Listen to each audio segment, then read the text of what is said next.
Welcome back. It's Lach and Raph, and as always, we're on a mission to dramatically improve the health and fitness of Australia's top business executives and leaders, which is why today we want to help you when you're on the road and you don't have a gym. So this is how you can train when there's no gym and there's no equipment around.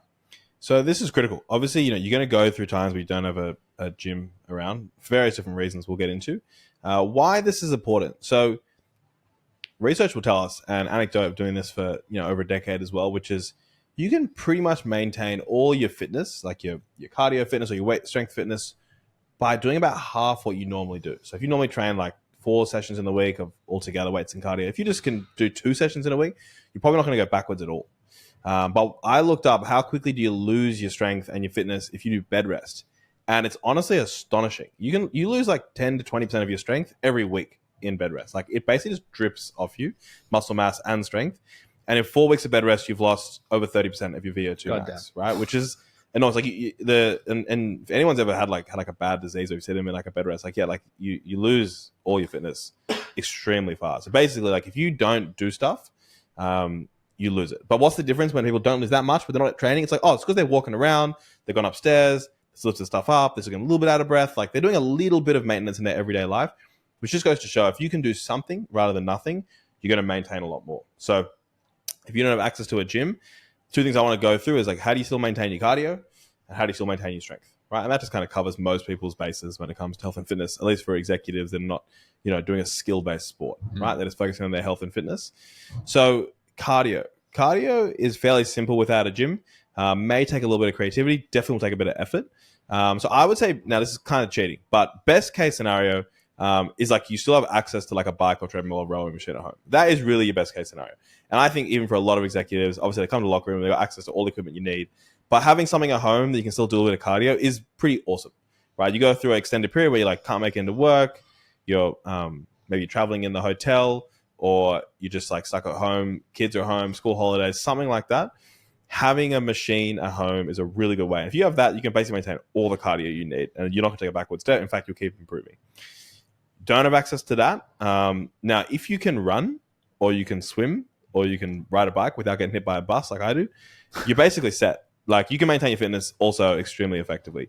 Now, this is actually why at Locker Room we do a lot of run training. We coach people on running technique, test them, proper programs. Because if you can just learn to run, there's no excuse, unless you're like maybe in space and like the gravity shit really seems to get in the way.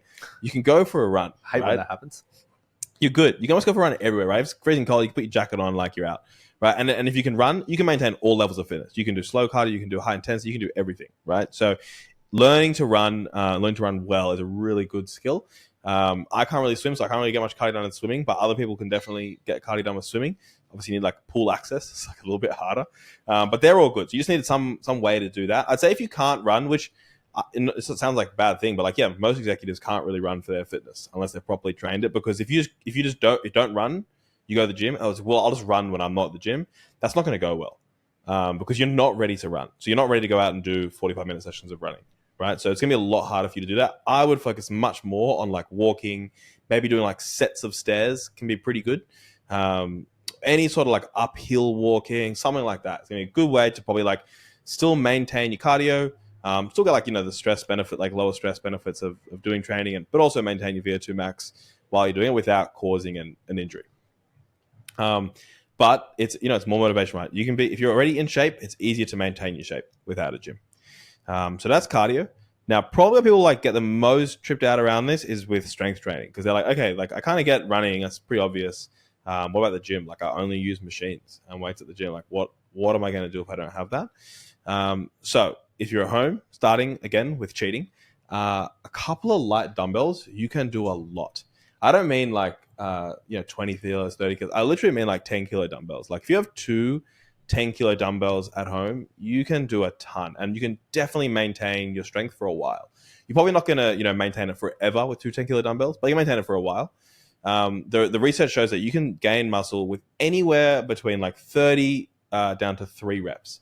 So 30 is a lot of reps. Like we pretty much never do 30 reps in the gym, but it shows like you can go home, you got real light weights, like you can do a lot of reps. Like for most executives, sets of 30 of body weight squats is going to give them like a pretty killer workout for the legs, right? You're not going to be losing muscle really quickly if you're doing those types of workouts. So a couple of really light things at home is going to be good.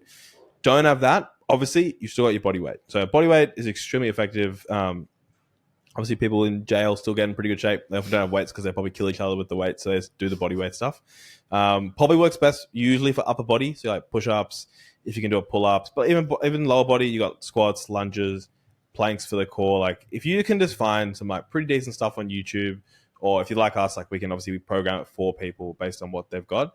You really can do a lot, and I would just typically say like be ready to do more reps than you normally do in the gym. I also think sometimes it's nice to mix it up. You know, like always being on a bench with weights in your hands. I mean, I love it, but like sometimes it's nice to just flip it. You know, being in a plank position, do push-ups, do some dips, like be outside, do something a little bit different. It's always nice to mix it up. For sure. And I think, one of the principles of training is actually variety.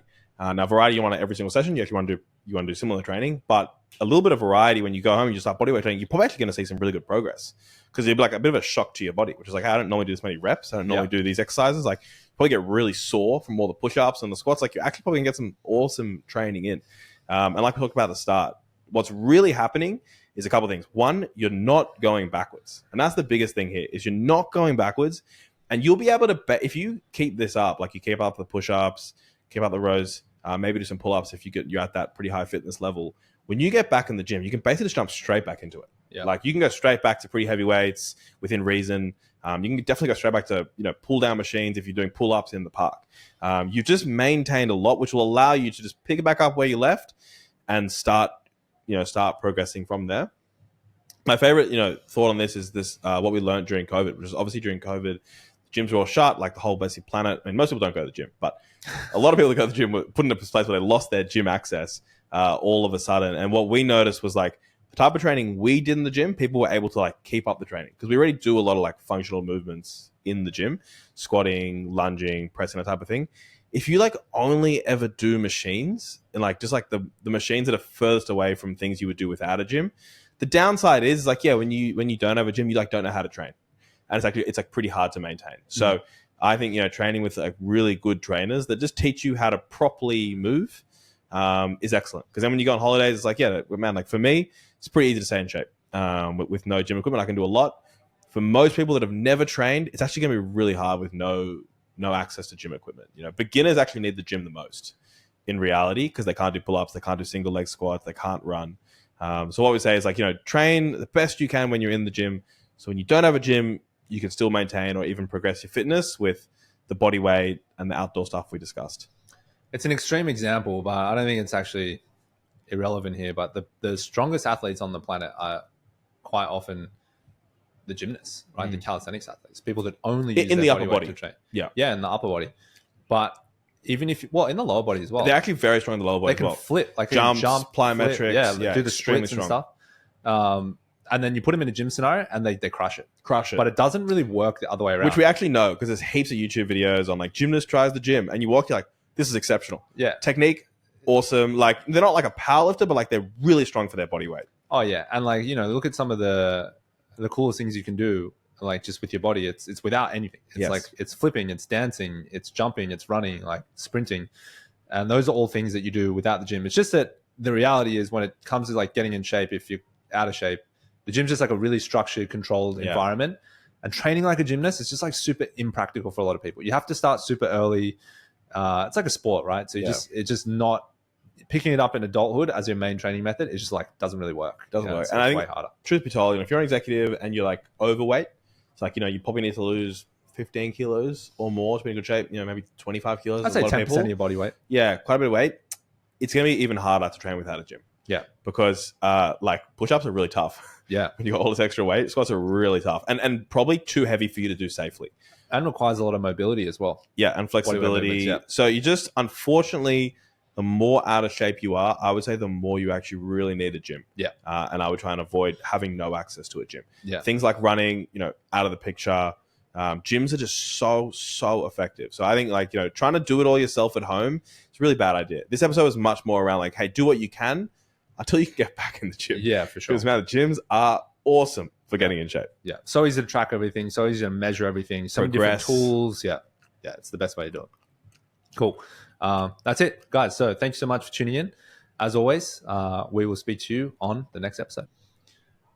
Thank you for tuning in to today's episode. If you want to get the information in this episode and more, you can download the 30-day health optimization blueprint, which is all the tools and tactics that we use with our clients every day for 30 days. We'll deliver you an email in your inbox. Just head to lockerroomgym.com/blueprint to get the emails.